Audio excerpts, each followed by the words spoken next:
Hello student, कैसे हो आप लोग। एक बार फिर से स्वागत है सुनील सर की क्लास में। आप लोग का वेलकम करता हूं पूजा एकेडमी के चैनल पर। आई होप बच्चों आप लोग सबके सब हेल्दी होंगे, स्वस्थ होंगे। मेरी हमेशा यही प्रेयर रहती है गॉड से कि इस पैंडेमिक पीरियड में आप और आपकी फैमिली स्वस्थ रहे और मस्त रहे। और याद रखना, पढ़ाई भी अफेक्ट नहीं होना चाहिए, इसलिए हम समय समय पर क्या कर रहे हैं, आप लोगों के लिए वैल्यूएबल वीडियोस लेकर आते रहते हैं अपने चैनल पर। ठीक है, जो भी स्टूडेंट इस वीडियो को पहली बार देख रहे हैं वो हमारे चैनल को जरूर सब्सक्राइब करें। और हमारे चैनल का क्या नाम है, पूजा एकेडमी। और हमारे वीडियोस, हमारे लेक्चर आपको अच्छे लगते हैं तो हिट द लाइक बटन। यार एक लाइक बटन दबाने से और सब्सक्राइब करने से आपका कुछ नहीं बिगड़ने वाला, बस हमें और क्या होगा कि हम मोटिवेट होंगे और आपके लिए अच्छे अच्छे लेक्चर्स और लेकर आएंगे फ्री ऑफ कॉस्ट। ठीक है, तो आज का जो लेक्चर होने वाला है बच्चों वो हमारा है अदर्स बुक्स में से, और जिसमें आज आपको इस वीडियो के अंदर मैं आप लोगों को समझाऊंगा कि किस तरीके से सेल्स बुक को मेंटेन किया जाता है, how to maintain the sales book. ठीक है, तो आज का वीडियो बहुत ही इंटरेस्टिंग होने वाला है। इस वीडियो के बाद आपको सेल्स बुक मेंटेन करना आ जाएगा, तो पूरे वीडियो में बने रहना और ध्यान से समझना आज का जो टॉपिक है, ध्यान देना।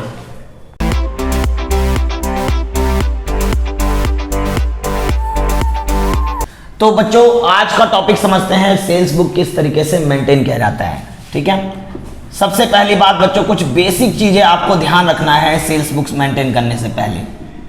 क्या? सबसे पहली बात, बिजनेस के अंदर जितने भी गुड्स आपने ना क्रेडिट में सेल किया है, यानी उधार में बेचा है किसी पर्सन को या किसी फर्म को, उसी की एंट्री इसके अंदर जाएगी। कैश सेल्स हमारा इसके अंदर नहीं जाएगा, बिकॉज कैश सेल्स हमने कहां लिया था, कैश बुक के अंदर लिया था। आपको हमेशा याद रखना है कि कैश बुक के अंदर हमने सारे कैश वाले ट्रांजैक्शंस ले लिए थे।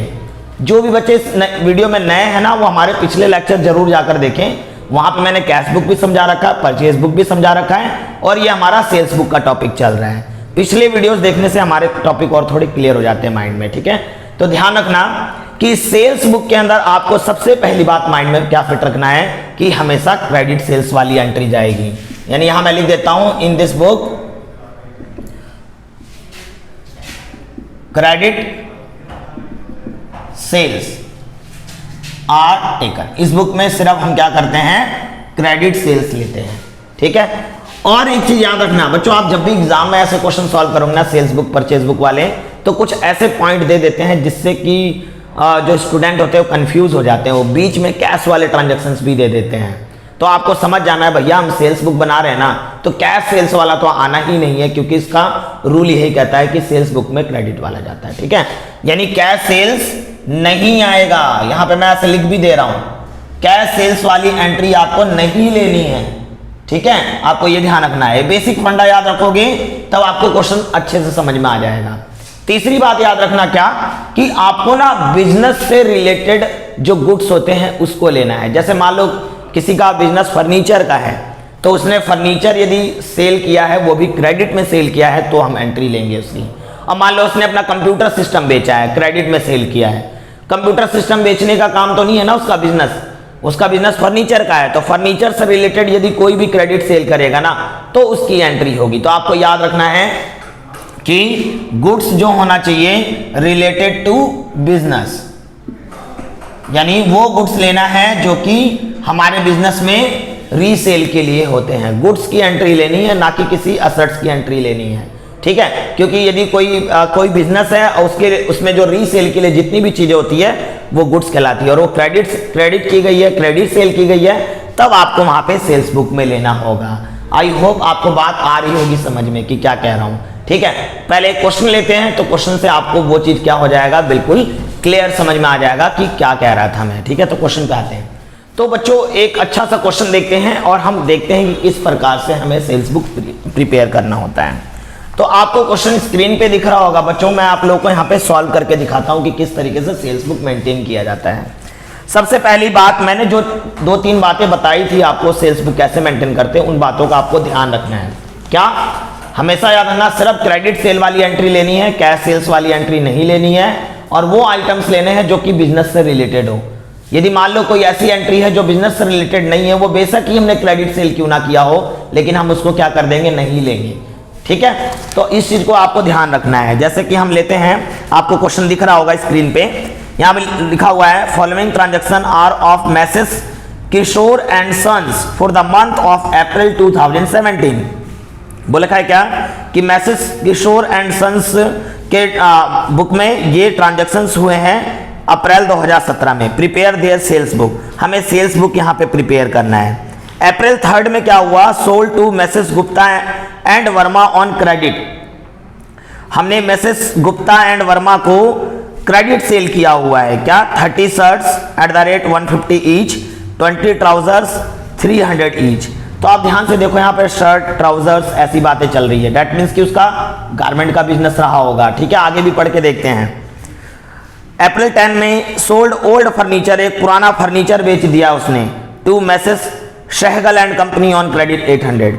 ठीक है, एक पुराना फर्नीचर बेच दिया है, वो भी उधार में बेचा है मैसेज सहगल एंड कंपनी को 800 रुपए में।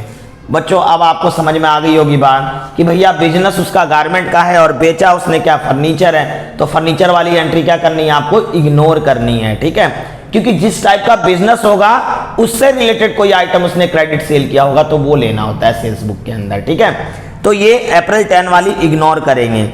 फिर क्या है, sold 50 shirts on credit of Messrs Jain and sons 150 each, फिर उसने शर्ट बेचा है वो भी उधार में, किसको, मैसेज जैन एंड सन्स को 150 के हिसाब से, तो ये एंट्री जाएगी सेल्स बुक में। इसी तरीके से sold on credit to Messrs Mathur and Jain, ठीक है, माथुर एंड जैन को उसने क्या किया है, क्रेडिट सेल किया है ये। ठीक है, तो आपको पता लग गया यहाँ पे एक एंट्री हमारी इग्नोर होगी, अप्रैल 10 वाली। अप्रैल 10 वाली इग्नोर क्यों होगी, क्योंकि वहां पे वो गुड्स सोल्ड नहीं कर रहा, वहां पे उसने फर्नीचर बेचा है ना। गुड्स तो वो होता है जो बिजनेस से रिलेटेड हो, तो बिजनेस से रिलेटेड तो इसके क्या है, गारमेंट्स का काम चल रहा है यहाँ पे, तो गारमेंट्स वाले आइटम्स आपको यहाँ पे लेने होंगे, वो भी क्रेडिट सेल वाले। यदि मान लो इसमें कोई ऑप्शन ऐसा भी होता है कि उसने कैश सेल्स किया होता, ठीक है, चलो मैं अपने तरफ से एक पॉइंट मान लेता हूं कि अप्रैल 24 में लिखा हुआ है कि उसने 100 शर्ट्स सोल्ड कर दिया है एट द रेट ऑफ ₹200 पर शर्ट्स, 200 रुपये पर शर्ट्स के हिसाब से उसने बेच दिया है इन कैश। ये पॉइंट मैंने अपनी मर्जी से ले लिया, हालांकि इस क्वेश्चन में नहीं है, सिर्फ ये समझाने के लिए कि कैश सेल्स की एंट्री नहीं ली जाती है। तो आपको पता होना चाहिए कैश में बेचा है ना, तो इसकी एंट्री आपकी वहां पे सेल्स बुक के अंदर नहीं जानी है। ठीक है, तो हम देखते हैं जरा इसको कैसे सॉल्व करेंगे। तो अप्रैल 3 लिख देंगे, यहाँ पे देखो फॉर्मेट है, यहाँ पे बच्चों date, particulars, invoice number. Invoice number का क्या मतलब होता है, जो बिल बनाते हैं हम तो उसमें जो नंबर होता है वो इनवॉइस नंबर है। LF है, लेजर फोलियो, डिटेल और अमाउंट, जितनी भी कैलकुलेशन होती है वो डिटेल में की जाती है, अमाउंट में जो टोटल अमाउंट बन के आ रहा होता है वो लिख रहे होते हैं हम। ठीक है, तो सबसे पहली बात, इसने सोल्ड किया है, किसको सोल्ड किया है, मैसेज गुप्ता एंड वर्मा को। तो हम यहाँ पे ना पार्टी का नाम लिखेंगे, message Gupta and Verma. Party का नाम हम सबसे पहले लिख देते हैं और उसके नीचे अंडरलाइन कर देता हूं मैं। ठीक है, पार्टी का नाम लिखने के बाद हम लिखते हैं क्या क्या उसने आइटम सोल्ड किया है। 30 shirts at the rate of ₹150 each, और क्या किया है, 20 trousers eight the rate ₹300 each. तो जब आप देखते हो 30 शर्ट्स 150 के हिसाब से, तो ये हो जाएगा मेरा 4500। आपको डिटेल में लिखना है इनको मल्टीप्लाई करके। 20 ट्राउजर्स है 300 के हिसाब से, तो ये हो जाएगा मेरा 6000। और भी कुछ खरीदा है उससे, और भी कुछ सेल किया है क्या, नहीं, ठीक है, सॉरी सेल किया, सेल देखना है, खरीदा मुंह से निकल गया। ठीक है, तो सेल किया है कि नहीं, बस ये 2 आइटम ही सेल किए गए हैं इसके अंदर। तो हम इसको टोटल कर देते हैं, तो टोटल करेंगे तो 10,500 हो गया। फिर उन्होंने एक ट्रेड डिस्काउंट भी दे रखा है, आपको पता है ट्रेड डिस्काउंट लेस कर दिया जाता है। ट्रेड डिस्काउंट कितना दे रखा है हमें, एट द रेट 10%। तो 10% निकालेंगे तो ये हो जाएगा मेरा 1050। तो 1050 लेस कर देंगे इसमें से। जब इसमें से 1050 लेस कर देंगे तो 9450 आ जाएगा। तो आपको ध्यान रखना है, जितनी भी कैलकुलेशन थी ना, देखो हमने डिटेल में की है, और जब आपका आंसर आ गया ना तब आपको अमाउंट में लिखना है। ठीक है, तो उस पर्टिकुलर पार्टी से हमारा वो जितना भी काम था वो हमने यहाँ पे लिख लिया, इसके बाद हम इसको बंद कर देंगे। ठीक है, अब आगे चलते हैं। अप्रैल 10 की एंट्री तो वैसे ही नहीं आनी, क्यों, क्योंकि उसने क्या किया, एक फर्नीचर बेचा है सहगल एंड कंपनी को ऑन क्रेडिट, बेशक उधार में बेचा है लेकिन फर्नीचर बेचा है, गुड्स थोड़ी ना बेचा है, तो इसकी एंट्री नहीं जाएगी। यहाँ तो ओल्ड फर्नीचर उसके लिए क्या हो गया, असर्ट्स है ना, असर्ट सोल्ड कर रहा है, तो असर्ट सोल्ड की एंट्री थोड़ी ना इसमें जानी है। ठीक है, आगे चलते हैं। अप्रैल 20 में sold 50 shirts on credit to Messrs Jain and sons at the rate 150 each. वो भी कौन से डेट में हुआ है, अप्रैल 20 को। क्या किया उसने, किसको बेचा है, मैसेज जैन एंड सन्स को, मैसेज जैन एंड सन्स। ठीक है, पहले पार्टी का नाम लिख लिया जाता है। क्या सोल्ड किया है, 50 shirts, 50 shirts at the rate rupees 150 each, 150 each के हिसाब से उसने क्या किया है, शर्ट्स बेच दिए हैं। ठीक है, और कोई आइटम, और कोई आइटम नहीं है, बस एक ही आइटम से इसके साथ इस पार्टी से डील हुई है। तो मैं इसको यदि मल्टीप्लाई करता हूं तो 7500 आता है। कोई कैलकुलेशन नहीं है तो आपको डायरेक्ट यहीं पे लिख देना है 7500। कोई कैलकुलेशन होती ना, और भी कुछ आइटम खरीदे होते तो वो लिख लेते हैं, लेस ट्रेड डिस्काउंट वगैरह होता तब सारा डिटेल में लिखते हैं। यदि कोई भी और आइटम्स ना हो, सिंगल आइटम्स खरीदा हो, सेल किया हो, तो आपको क्या करना होगा, डायरेक्टली अमाउंट वाले कॉलम में ले लेना है।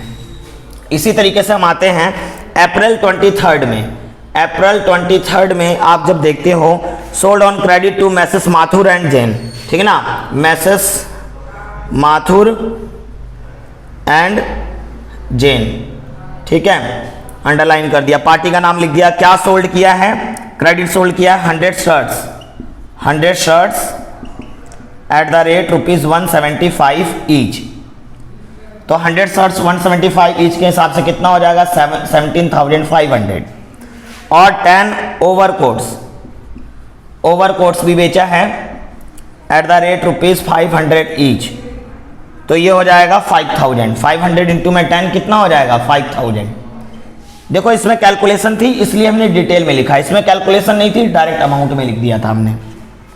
फिर ट्रेड डिस्काउंट भी है 10%, तो इनको पहले सम कर लो, 22,500 हो गया, लेस कर देंगे trade discount. Trade discount, trade discount जब हम लेस करेंगे, कितना था ट्रेड डिस्काउंट, 10%, तो 2250 आ जाएगा। इसका हम 10% निकालेंगे तो ये आएगा, ये हम लेस कर देंगे।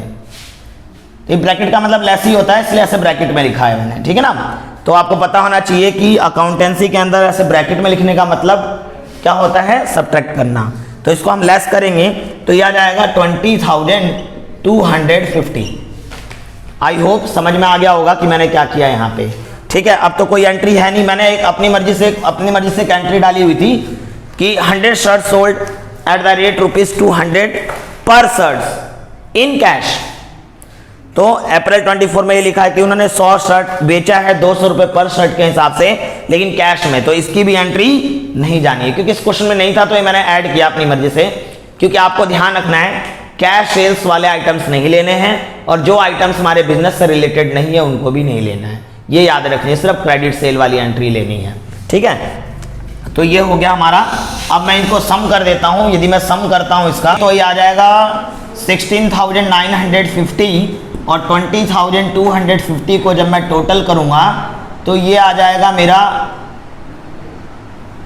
37,200।